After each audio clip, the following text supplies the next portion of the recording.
It has been over 50 days since the Rights of Person with Disabilities Bill was passed by both the houses of the Parliament on December 2016. With 21 disabilities included within the spectrum of disability, the community awaits the bill to come into effect, amidst apprehensions and a host of expectations. While the law adds more teeth to the 1995 Disability Act, a case of discrimination and injustice by DTA against a meritorious government official, Dr. R.R. Bhati, dampened the celebratory spirit of the disabled persons community.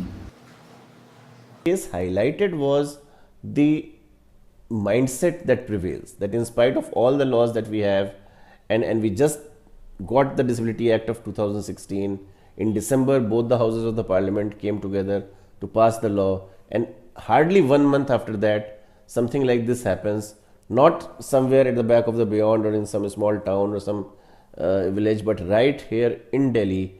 In Hindi we say chiragh tale andhera. So that is exactly what happened, and at the highest level. I mean, this is not somebody who is unaware, who you know, we can say chalo theek hai, it's okay, mistake has been made. This is the vice chairman of DDA, he is a senior IAS officer.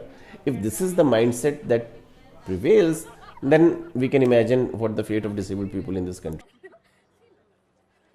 It has been over a month since the RTWD bill was passed by both the houses of the Parliament. Today we are here at Muskan, a learning center for disabled people. Let's see what the faculty and the administration has to say about the proper implementation of the bill and the challenges the community will face in the near future. Let's have a look. There have to be a very user-friendly implementation procedure, because so far it has been observed that where things fall, dropout is the implementation stage, where the other stakeholders are involved into it. And in the disability as such, when we say it is not only the Ministry of Social Justice and Empowerment which is involved, it is a parallel, has to go with all the ministries. Mechanisms for implementation have to be very well defined. In terms of accountability, that is very important, which does not exist at present. Timelines, because what happens is the funding schemes which the government has presently, all the accountability rests with the NGOs. There is no accountability mechanism laid out for the government agencies. So that is something very important, without which the benefit does not reach to the real beneficiaries.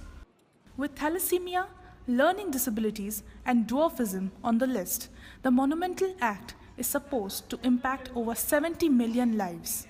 However, every disability entails a unique manner of implementation which must be acknowledged and enforced by the law. Though the bill has been passed by both Lok Sabha and Rajya Sabha, but still it has not taken into shape. No implementation has been done. Even today, if we want a disability certificate on thalassaemia, it is not available. The authorities doesn't know. The hospitals which are designated to provide these certificates, they doesn't know how to give it. But it has not been notified. Should welcome the government's step, which should have taken place long back, to increase the parameter of the disability to include as many people as government can. But the thing is that it should be having as much support as the government is enthusiastic in increasing the numbers. So rather than just increasing the 1% of quota, making it 3% to 4%, if government would have been a bit liberal, then I think it should have made more points. Some wish for equality, and others wait patiently for the discrimination and injustice to end. Although it is too early to talk about the challenges which will come about after the implementation of the bill, the community, with renewed hopes in the Constitution, look forward to a better tomorrow. This is Satyabisha Bhaumik with Shayantan Ghosh and camera person Prabnu Nanda for Times School of Journalism.